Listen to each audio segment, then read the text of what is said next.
두 번째 아랍의 봄이 일어나고 있습니다. 중동 국가들 중에서도 가장 규율과 통제가 심하다는 이란에서, 그리고 놀랍게도 그 저항의 선봉은 여성들이에요.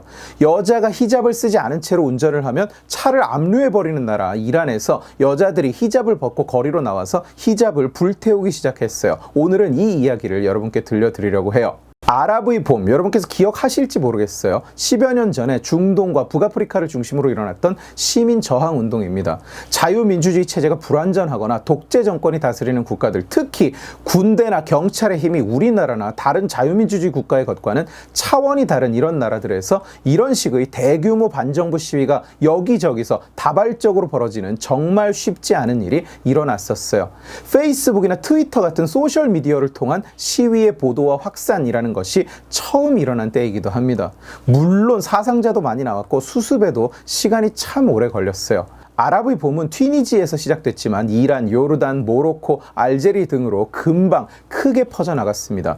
이집트는 아랍의 봄으로 인해서 독재자이자 북괴와 긴밀하게 협력을 해오던 무바라크가 30년에 걸친 통치에서 쫓겨나서 다양한 죄목으로 재판을 받는 신세가 됐다가 2년 전에 사망했어요.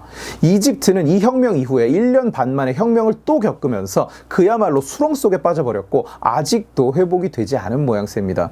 2010년 당시 환율이 이집션 파운드당 한화 230원 정도였는데 지금은 70원 수준이니까 짐작이 되시죠? 우리나라로 치면 달러당 1,000원을 하다가 하루아침에 3,500원이 된 꼴이죠. 저는 이 당시에 이집트를 몇 차례 오갈 일이 있었습니다. 공교롭게도 딱 아랍의 봄 1차 혁명 직전, 그리고 2차 혁명이 끝난 직후에 이집트를 가서 몇 달씩 머무르면서 이 변화를 비교적 가까이서 경험했어요. 그래서 지금 이란에서 일어나고 있는 공식 명칭은 아니지만 저는 개인적으로 아랍의 두 번째 봄이 아닌가 싶은 그 사태를 바라보는 마음도 상당히 복잡합니다. 본론으로 들어가기에 앞서서 왜 갑자기 중동 얘기냐? 첫째로 우리나라 사람들은 나라 밖에서 일어나는 거대한 사건, 거대한 변화, 혁명에 너무 둔감하고 관심이 없어요.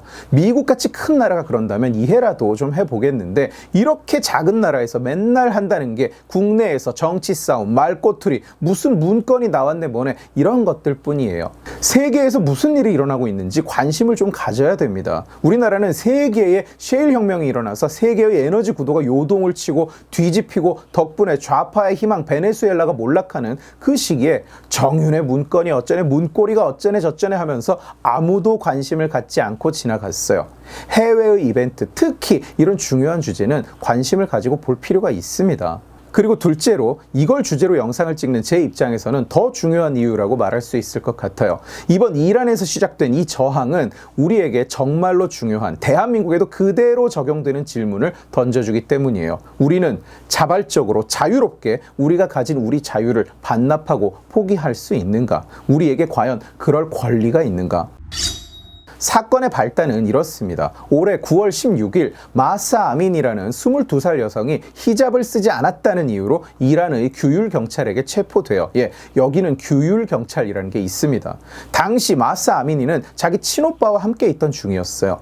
이 여성은 경찰에게 끌려가서 감옥에 갇히는데 검거 과정에서 곤봉으로 머리를 맞고 차에 머리를 끌어다 찍는 등의 행위를 당했습니다. 감옥에 갇힌 후에 경찰은 얼마 뒤에 갑자기 여성이 급작스러운 심장마비로 쓰러졌다고 가족에게 통보를 해요. 그러나 22살 여성이니만큼 기존의 건강에는 원래 아무런 문제가 없었다고 합니다. 그리고 3일 동안 병원에 혼수 상태로 있다가 결국 숨을 거둬요. 경찰은 이게 돌연사라고 주장을 했지만 아민이가 후송됐던 병원은 도착할 때 이미 아민이가 뇌사 상태였다고 병원 인스타 계정에 공지를 올립니다. 그리고 이 글은 곧 삭제됐어요. 유튜브 검열 때문에 제가 자세하게 설명드릴 수는 없는데 아민이는 머리, 다리를 비롯한 몸에 심각한 멍자국, 여러 군데의 골절, 그리고 머리를 많이 맞았음을 보여주는 여러 증상을 보여줬다고 합니다. 어떻게 된 일인지 누가 들어도 알겠죠? 이 일이 세상에 알려지면서 이번 저항이 시작된 거예요. 여성들이 길에 몰려 나와서 자신을 잡아가라고 히잡을 벗고 불태우기 시작했고 자기 머리카락을 잘라서 뿌리거나 경찰 앞에 늘어놓는 등 그야말로 이란은 지금 시민 저항 중입니다. 이들은 전국 곳곳의 종교 지도자들에게 일부러 찾아가서 히잡을 벗어서 흔들면서 자기 죄가 무엇인지 설명해보라고 도발하고 있기도 해요. 젊은 여성들만 나선 것도 아닙니다. 나이 든 여성들은 물론 노소, 남자 시민들도 나와서 여성들과 함께 경찰과 싸우고 여성들이 체포되는 것을 막거나 시민을 때리는 무기를 빼앗는 등 열성적으로 동참하는 분위기예요. 그리고 그 과정에서 이미 50여 명이 목숨을 잃었습니다. 물론 규율 경찰의 편에 서서 맞불 시위를 벌이는 나이 든 남성, 여성 단체들도 있어요. 이 시위 영상은 온라인에 굉장히 많이 공유가 되고 있고 올리는 사람들은 또 이를 널리 알려달라고 부탁하고 있습니다. 당연한 얘기죠. 저도 이 현장의 모습을 모아서 보여드리고 싶지만 시위 장면은 폭력적이라서 아무리 저항과 자유를 목적으로 하더라도 유튜브가 채널에 무슨 시비를 걸지 몰라서 안타깝게도 보여드릴 수는 없습니다. 생동감이 좀 떨어지더라도 이해 부탁드립니다. 검색해 보시면 얼마든지 보실 수 있어요. 이란의 상황이 처음부터 이랬던 것은 아니에요. 1970년대까지만 해도 이란은 다른 대부분의 나라들처럼 자유로웠고 여성들이 머리를 가리고 다닐 필요도 없었습니다. 복장은 물론 운전, 교육 등에 있어서도 지금 우리가 생각하는 이란의 장면과는 많이 달랐어요. 유럽 길거리의 사진이라고 해도 믿을 수 있을 정도죠. 그러나 1979년에 이란에 혁명이 일어나면서 실권을 잡은 호메이니는 정치와 종교를 일치시킨다면서 히잡을 강제하는 법을 공표했어요. 그리고 히잡을 쓰지 않은 여성은 나체로 돌아다니는 것과 같다고 규정합니다. 여성들은 단체로 거리로 몰려나와서 이 조치에 대해서 강력하게 항의했지만 소용이 없었어요. 그 뒤 80년대를 거치면서 히잡을 쓰지 않은 여성은 사법의 대상이자 동시에 셀 수 없는 사람들의 희롱과 공격의 대상이 됩니다. 때때로 단체로 저항운동이 일어나기도 했지만 효과를 전혀 보지 못했고 40년이 넘게 지난 지금 이제는 히잡을 쓰지 않았다는 단지 그 이유만으로 1에서 2년 동안 감옥에 가야 하는 상황이 고착되어 버린 거예요. 자유가 사라진, 자유가 억제당하고 자유가 작아진 형태로 사회 전체가 변화한 겁니다. 아프가니스탄도 비슷한 상황이에요. 60년대, 70년대 아프간 거리는 지금은 상상도 할 수 없는 모습입니다. 그러나 이란처럼 정치와 종교를 통합한다는 명목 아래 현재와 같은 모습으로 변화해버린 거예요. 자, 히잡. 어쨌든 누군가의 문화라고 한다면 그걸 무작정 비판할 수는 없겠죠. 적어도 우리는 그렇게 배웠습니다. 그러나 정말 그럴까요? 정말 남의 문화라고 도장을 찍으면 모든 형태의 비판에 대한 무적 방어가 시작되는 걸까요? 문화의 상대주의라는 말 다들 들어보셨을 거예요. 대한민국 교육과정의 대표적인 똥 같은 개소리인데 문화는 다 상대적이기 때문에 우열이 없다. 비판도 안 되고 남의 기준으로 평가를 해서도 안 된다. 그냥 있는 그대로 봐야 한다. 찍소리 하지 말고 받아들여야 된다. 이런 식의 주장입니다. 그러나 이 문화의 상대주의라는 단어는 정말로 문화, 예를 들어서 고기를 삶아 먹냐 구워 먹냐, 결혼할 때 어떤 색깔 모자를 쓰고 하느냐, 민요가 무슨 내용을 담고 있느냐, 이런 주제 안에서 머물 때나 의미가 있고 가치가 있는 거예요. 그런데 문화 상대주의를 주장하는 부류, 그 세력들은 이 문화라는 것을 인류의 보편적이고 절대적인 가치, 자유, 인권, 생명 이런 영역에까지 억지로 끌어들였어요. 특정 인종이나 성별이 핍박을 받는 것, 자유를 박탈당하는 것, 천부 인권을 동등하게 누리지 못하는 현상을 문화라고 규정하고 그걸 옹호해 왔습니다. 왜? 지들이 지키고 싶고 지들이 숭배하는 대상들이 바로 그런 인류와 자유의 적들이었으니까요. 천부 인권의 경계를 넘어간다면 그것은 더 이상 문화의 영역이 아닙니다. 상대주의적 관점으로 바라볼 수가 없어요. 왜? 자유라는 가치, 천부 인권은 상대적이 아니라 절대적이기 때문이에요. 히잡을 강제하는 것을 옹호하는 논리는 온갖 잡다한 게 많지만 신이 노하신다는 식의 종교적 논리를 제외하고 정리를 해보면 두어 가지로 집중이 됩니다. 첫째로 원래부터 그랬다. 오래된 전통 문화라서 문화의 일부로 봐야 한다. 둘째, 당사자가 불편을 못 느낀다. 여성들이 스스로 히잡 쓰기를 원한다. 본인들이 원하는데 왜 당신들이 써라 마라 벗어라 하느냐. 이런 겁니다. 유럽에서 요즘 이런 이유로 충돌이 굉장히 많죠. 그런데 이미 우리는 아니라는 것을 알고 있어요. 히잡을 법으로 강제하기 시작한 것은 기껏해야 40년쯤 전입니다. 1500년 동안 내려온 전통이자 미덕이 아니에요. 1500년을 내려왔다고 해도 그게 무조건 전통이고 미덕인 것도 아니지만요. 저 조치가 발효될 때 그 억압의 대상이 되는 여성들은 어느 나라를 막론하고 크게 반발했어요. 그 어떤 기준으로도 원래 그랬다, 문화의 일부다, 이렇게 볼 수 없는 겁니다. 그리고 정말로 당사자들이 불편함을 겪지 않고 스스로 원해서 하는 일이라면 대체 법이 왜 필요한가요? 법으로 왜 강제하는 겁니까? 그 자체가 이미 모순이죠. 자유라는 것을 정의하는 가장 중요한 원칙이 뭔가요? 남의 자유에 내가 피해를 주지 않는다면 내가 자발적으로 그 어떤 행동이든 할 수 있다. 그 누구도 나를 막아설 수 없다는 겁니다.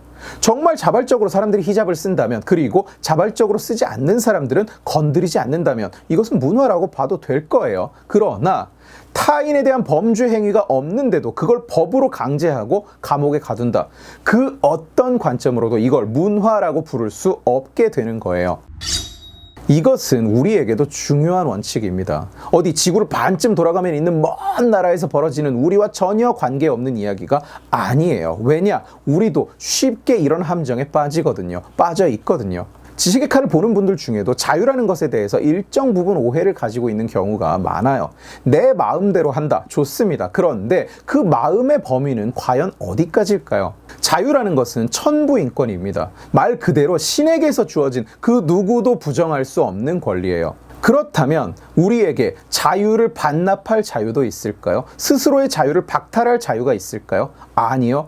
없습니다. 왜냐? 자유라는 것의 전제, 불개입이라는 것은 그 사람의 자유를 지키기 위해서 성립하는 거예요. 좀 어려운 얘기일까요? 다시 한번 말씀드릴게요. 타인의 선택에 개입해서는 안 된다는 대전제는 상대의 자유를 지키기 위한 목적으로 성립하는 겁니다. 그러니까 상대가 자유를 스스로 포기하더라도 개입할 수 없다. 내가 자유를 스스로 포기하더라도 괜찮다. 그건 내 자유니까. 이런 말이 성립할 수가 없다는 얘기예요. 그런 선택은 불가합니다. 내 스스로를 누군가의 노예로 팔아먹을 자유, 용납되지 않습니다. 자유는 자유롭지 않을 자유를 허용하지 않습니다. 논리적 오류가 되니까요. 자유를 포기할 자유 역시 자유라는 것에 바탕을 두고 있으므로 그걸 포기할 선택권을 용인해주면 자유를 여전히 가지고 있는 것이 된다는 얘기예요. 자유가 포기된 것이 아니잖아요. 그래서 자유를 버릴 자유는 허용되지 않는다는 겁니다. 본인이 불편함을 느끼지 못하므로 히잡을 벗으면 법으로 처벌해도 된다. 아니요. 성립할 수 없는 얘기예요. 사회 전반에 걸쳐서 모든 사람이 그에 대해서 불편함을 느끼지 않는 것도 아니지만 실제로 저항이 계속 일어나니까요. 그러나 설사 불편함을 못 느낀다고 하더라도 원칙적으로 스스로의 자유를 국가와 법 앞에 자발적으로 내려놓을 수 없습니다. 이미 여러분들 중 많은 분들은 제 얘기를 들으면서 이걸 떠올리고 계실 거예요. 우리는 사회주의, 공산 전체주의를 선택할 자유가 있는가? 우리 사회 안에는 자유주의를 배격하고 공산 전체주의를 추종하는 버러지들이 넘쳐나요. 그런 놈들이 정권까지 틀어지는 나라니까요. 자, 이념적으로 그걸 믿을 수는 있을 거예요. 그것까지야 오늘 이 자리에서 말을 시작하지는 않겠습니다만, 과연 자유민주주의, 자유시장 경제체제 국가인 한국에서 공산 전체주의를 추종하고 추구하고 사회에 그 이념을 실현하기 위해서 노력할 자유가 있느냐? 그것이 용납되느냐? 결코 아니라는 거예요. 나는 정부와 권력, 내가 내 모든 선택의 권한을 맡긴 철인에게 종속되어 살아가는 게 좋다. 그게 내 선택이다. 이런 선택은 불가능하다는 얘기입니다. 자유는 자유를 포기할 자유를 허용하지 않으니까요. 제가 예전에 정용진 부회장님의 멸공 얘기를 하면서 했던 말 기억하시죠? 멸공이라는 것은 인류 보편의 가치다. 바로 이런 이유로 멸공이 인류 보편의 지상 가치가 되는 거예요. 공산 전체주의를 배격하는 것이야말로 인간의 본질적인 가치를 지키는 일이니까요. 멸공을 외치지 않는 사람이 바로 자유의 적인 겁니다. 공산주의를 추구할 자유, 이런 것은 없는 거예요. 스스로 자유를 내려놓고 노예가 될 자유가 허용되지 않기 때문에. 자유라는 것이 성립하는 한 그 논리는 자유를 지키는 방향으로만 작용하기 때문에.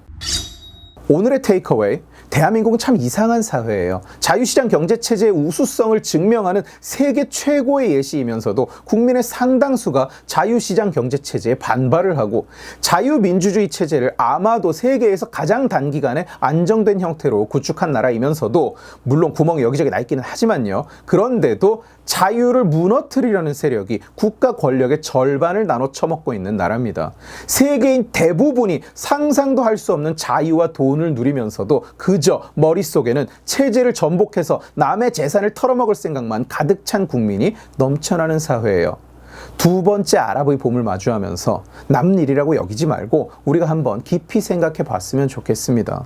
총구 앞에서 굴하지 않고 자유를 위해서 자기 머리카락을 잘라서 던지는 이란 여성들 앞에서 시민에게 전기 충격기를 들이대는 경찰을 막겠다고 차를 타고 가다 말고 뛰어나와서 경찰 손에서 그 무기를 뺏고야 마는 그 사람들 앞에서 어쩌면 제가 너무나 자주 얘기해서 식상하게 들릴지도 모를 단어 자유라는 것을 우리는 누리고 지켜나갈 자격과 대비가 있는지, 왜 세계 10대 경제대국인 대한민국의 자유는 항상 아무 정치인이나 지 꼴리는 대로 털어먹는 바람 앞에 등불인지, 과연 우리가 길에 나가서 태워 없애버려야 할 대한민국의 히잡은 무엇인지 생각해 봐야 하지 않을까요?